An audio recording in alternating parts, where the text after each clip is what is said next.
mu kitabo kya Lubereberye essula eya 47 Lubereberye essula 47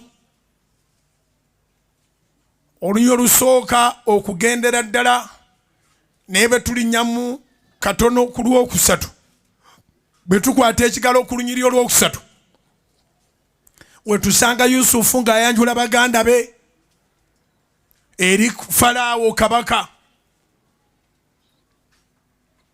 n'amutegeeza nti bano baganda bange bavuddeyo ewaffe. Enjala bwe yagwa mu nsi yonna mu biro ebyo ne mu Uganda mwalimu enjala. So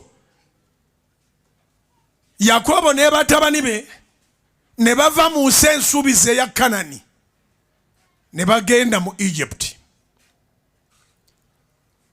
ne basangayo Yusufu gwe baali batunda. Wabula story mpanvu, baganda be baali bakimanyi nti bamutunda, naye ng'ewa kitaawe Yakobo batuusaayo amawulire nti ensolo yamulya. Kati laba obukya buziba bwe bwatuusa abooluganda okunoonya emmere ne basanga Yusufu nga yakulira ensi y'e Misiri ewali emmere. N'abakola obukodyo ne baddayo bano n'ekitaabwe ne muto we Benjamin. Naye mu kitabo kya Lubereberye essula ya 47 olunyiriri olwokusatu Yakobo ng'azze n'abaana be, Yusufu ng'amwanjuddeyo, Falaawo n'abuuza nti emirimu gyammwe ki? Emirimu gyammwe ki? Baganda ba Yusufu ne baddamu ti emirimu gyaffe tuli basumba, ate si ffe ffekka wabula guno omulimo okuva ku bajjajjaffe. Konsaani yange weeri awo.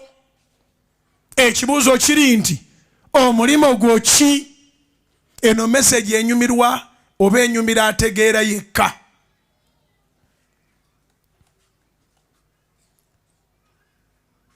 Omulimo gwo ki? Osobola okuba nga oli mu kifo kinene naye ennaku zino tulina ebyokulabirako bingi ebiyitiŋŋana. Tulabye nga abanene bafa, omulimo ne gugabibwa. Tebaguwa wa mu nnyumba kubanga gubadde munene, omusaala munene, naye tegubadde mulimo gwe. Yawula omulimo gw'eggwanga n'omulimo gwo. Omulimo gw'eggwanga ofiisi eweebwa omuntu omulala yenna kasita aba munnansi. Omulimo gwo ofiisi eweebwa wa mu nnyumba yo.